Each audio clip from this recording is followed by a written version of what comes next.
Hey, how you doing? Welcome to TrailBlazer. I'm Robert, and today I'm going to be showing you how I made this storage cabinet. Off screen, I made some templates to save time. If you could see, I had to make a repair on the plywood. Not the best, but it'll be hidden, so I guess it'll be alright for right now. So first, I would start by lightly sanding the wood to prep it for the oils or stains you're going to be using. Ideally, you want a natural based coloring, but since ours is going to be fully climate controlled, we kind of went for the looks, hoping we're not going to regret that later.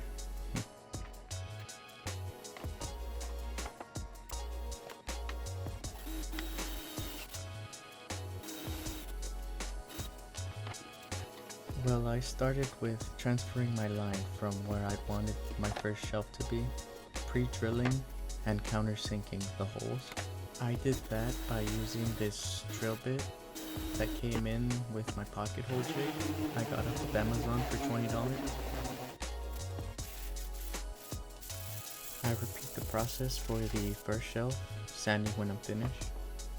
So I started assembling the shelves by starting at the bottom, making sure I'm easy on the screws.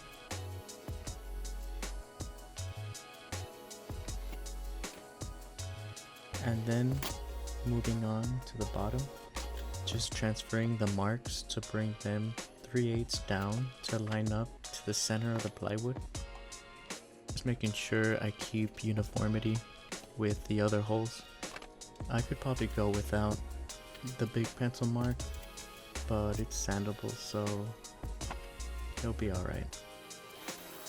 Pre-drilling and countersinking as I go.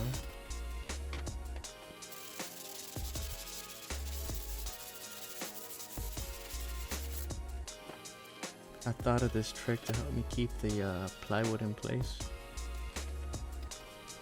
I'm tying everything down with regular drywall screws. This is me measuring so I could have my shelf resting on the clamps 3/8 from the center of the screws. Still being easy on the wood, making sure I don't strip.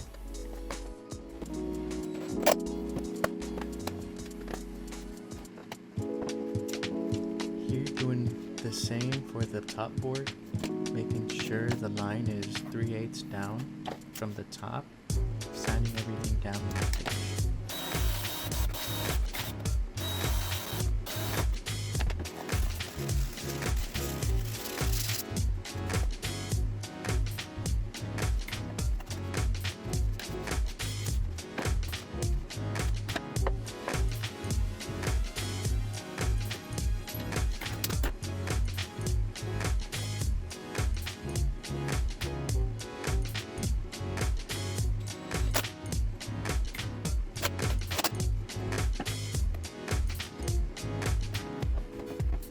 So here, I'm just transferring the holes from the other side.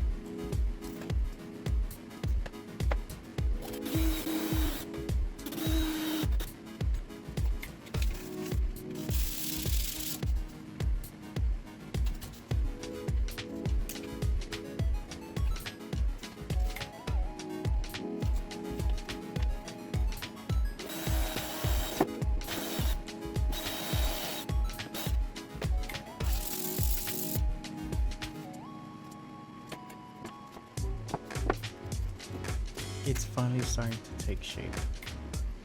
All we need is to get the back ready.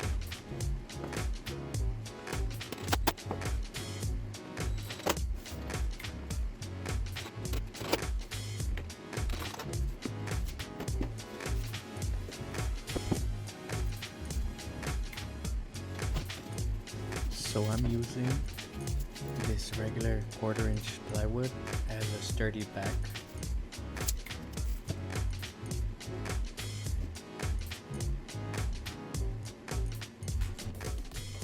So I'm gonna start by marking 11 inches all the way down the plywood. That way I can use a straight edge to draw a line and get it ready for cutting. I'll be cutting this plywood to fit inside the shelf. In this case, it's going to be 11 inches by 57 inches. Using the 2x4 to follow the line, I'll just need to space it so the blade lands on my mark. In this case, my spacing for the saw, I'll put the 2x4 1.5 inches away from the line. Just making sure to clamp it down so you can have something strong to glide on. And if you do that correctly, the cut should come out looking good. Just make sure to not let the other side drop and break the board. So I picked up this 10mm sheet of maple along with the 1/4 inch plywood for this project and these cabinets I just did from this local custom cabinet warehouse. Just the material was under $100. Which also needs to be trimmed, but it's gonna be the same as the 1/4 inch plywood, so that'll save me time. Right here, I actually almost forgot to tape the plywood to help it from splitting when cutting.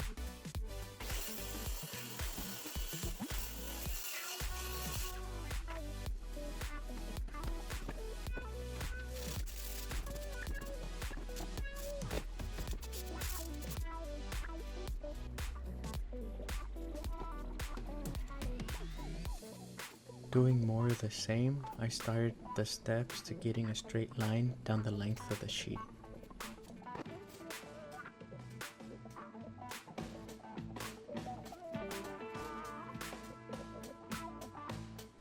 Now it's time to bust out the 2x4 and make this last cut. Spacing the board 1.5 inches away from my mark, and it's time to rip.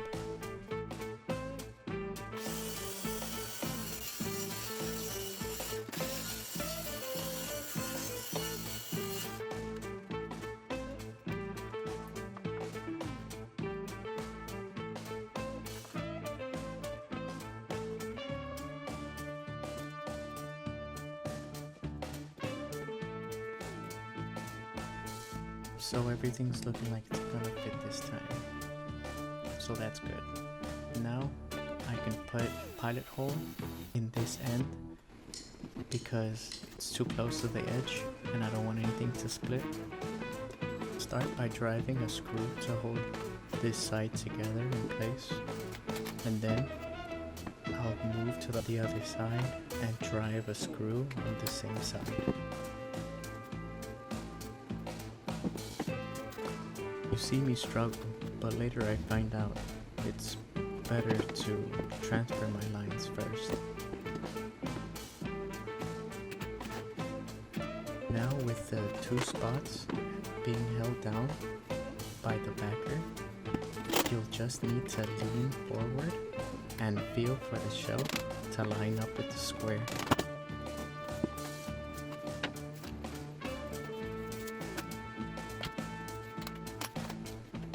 Well, now it's time to bust out the Bradley nail gun again, just to make sure everything's nice and snug and won't rattle down the road. After a quick reload, I get back into it, stapling where it needs.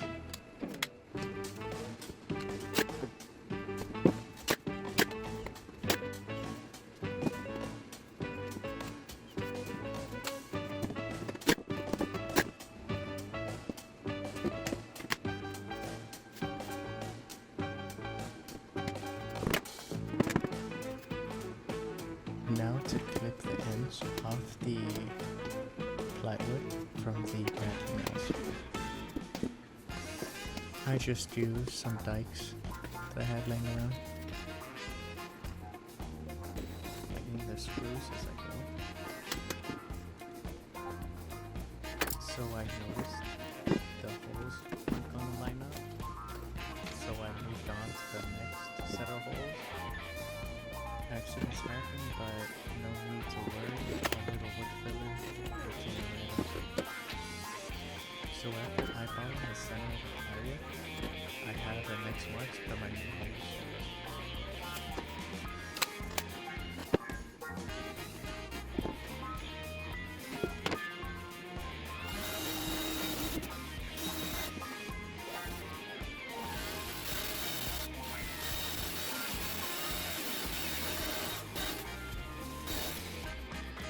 After checking with the square one more time, we take one step closer to finishing this storage cabinet.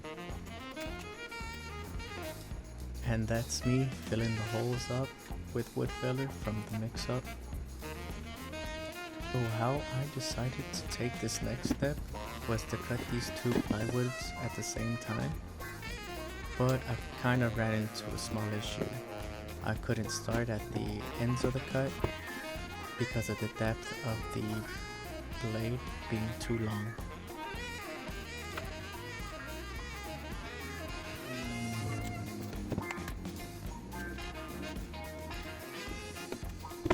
So what I did was I drilled a hole big enough for my jigsaw blade in the middle and started the cut there. Always taping to prevent splitting. I'll just need to be careful not to hit the sides of the shelf when I'm cutting.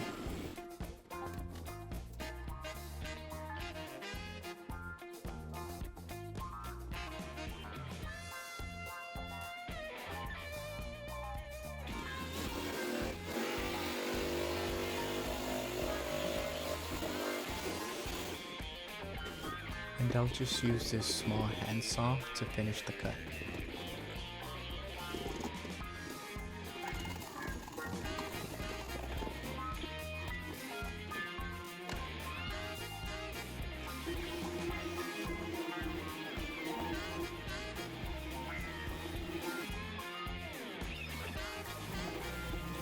We're at the end now.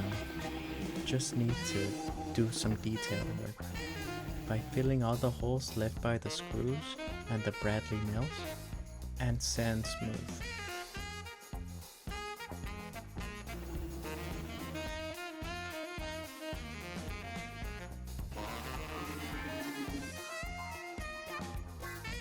I'm so glad I put the sand away now. It's dried too many times to count.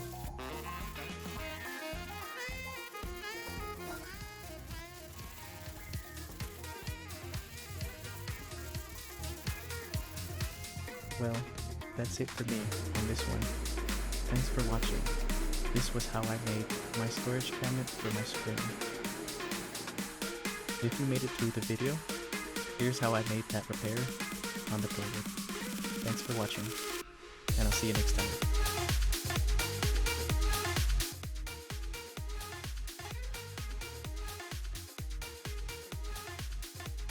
So for this example, I'll be using a 3/4 inch piece of plywood that I had laying around. I'm using the same drill bit from the video. I start by drilling into the board in a 90 and then turning it into 45.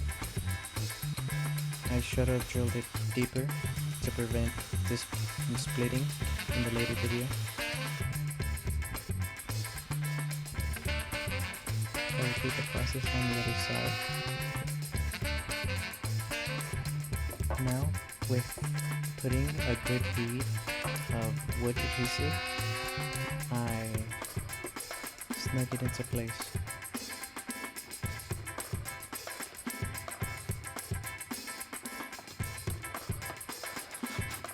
Driving a screw into it, making sure I don't split the wood. This wall is going to be supported by the bed frame, so it's not going to be low bearing.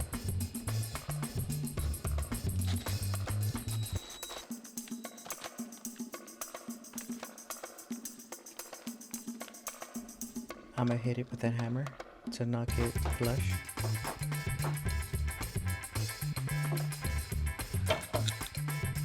I have to orientate these clamps in this fashion so I can get a good grip. And that's it. Just let it dry overnight and harden and sand after it's ready.